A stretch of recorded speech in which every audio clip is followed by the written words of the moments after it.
xaar leen bu ma leen nee xaar leen kay xaar leen da ngeen a xam lan moo tax ma wax leen damay anniversaire mercredi laay anniversaire le 18 mars invité naa képp kuy bëggee Aïssa invité naa ñëpp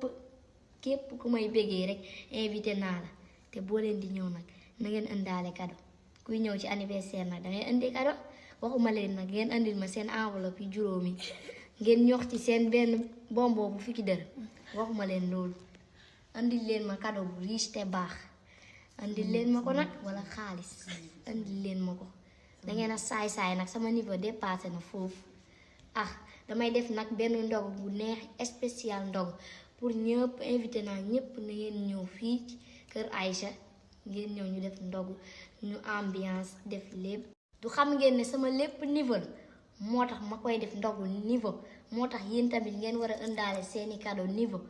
maa ngi leen di jox rendez-vous le 18 mars maa ngi xaar